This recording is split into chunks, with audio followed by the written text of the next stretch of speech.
TDS has had its ups and downs, from the removal of John to the return of Polluted Wasteland, but it is one thing that is certainly undeniable, that TDS is a dying Roblox game. TDS was created in 2019, starting as just a small school project. The game ended up getting some traction, though, and Below Natural and Raznix decided to continue updating the game. Within only a year, and the game had become a huge success. This is the prime of TDS, as a lot of TDS players remember it as. This was the era of events like the Ducky Doom 2020 event, and many more. YouTubers like John Roblox were playing the game more than ever, and things seemed to be looking up for the developers. This of course ended in late 2020 during the infamous Halloween 2020 event. This was the second Halloween event to come to TDS. Players were excited for the new event, which introduced a new antagonist, Lord Sinister. While he did look very cool, there's nothing cool about him. First, his event was the second longest TDS event in the history of the game. You would probably think that's a good thing, right? Wrong. Dead wrong.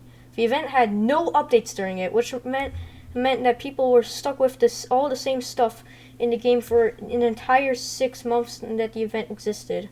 And don't even get started with the battle pass, the thing that with the rewards that if you'd get from playing the event or just normal rounds of TDS. That people quickly got burnt out. It required such an extreme amount of grinding that people quickly got burnt out from playing the game, hence the game getting less players. After that came the Metaverse Champions event, which was a very, very horrible event. This is when I started playing the game, and I just did not truly get into the game until February of this year.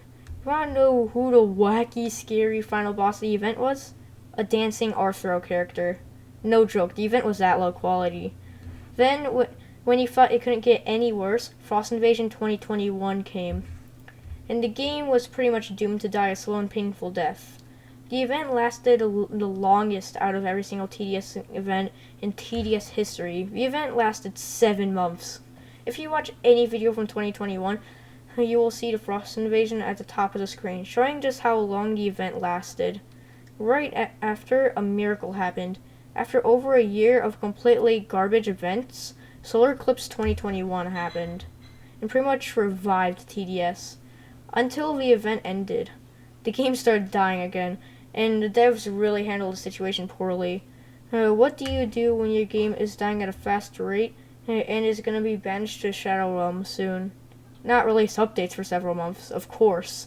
Other than a few bug fixes, the game stayed the exact same, dying and becoming infested with inexperienced noobs. The reason why I'm talking about noobs here is because the game not only had new players who didn't know how to play the game, because nobody would stay playing the game longer than a few months tops.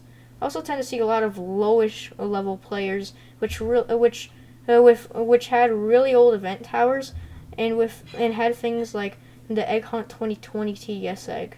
Typically, they would be level 50 to 70, which is abnormally low for someone who's played the game for 2+ years. Those people are the people who stopped playing the game during the countless horrible events and lack of updates. That is the reason why a lot of players who have towers like Toxic Gunner are like those types of levels, and the noobs that group up to get Cowboy at levels 30 to 60. No joke, once I saw some dude with Toxic Gunner and Swarmer who was level 31. And that is also why nobody has Slasher despite it being available for over 6 months. This leads to today, and the problem still has not been solved yet. I think that I may have a solution to the problem though, and it may just save the game. First solution, add in the Hacker Tower as next update. This would be incredible, as adding in the Hacker Tower could have so much potential, and would be a good, somewhat long-term solution, although it'd eventually get old. Solution 2, add a Sandbox game mode, just like how Bloons TD6 did, and they made it perfectly. Make it so you can spawn in any enemies or bosses that you would like, as long as you have already killed them or beaten the event it was from. The only problem would arise when players who beat things like the Area 51 event, since all the assets are fully deleted. Other than that, it would be an awesome update that would be a good long-term way to keep the game going. Solution 3, small but frequent updates. More specifically, make updates weekly or something, and add a bit of features, not just bug fixes and rebalances.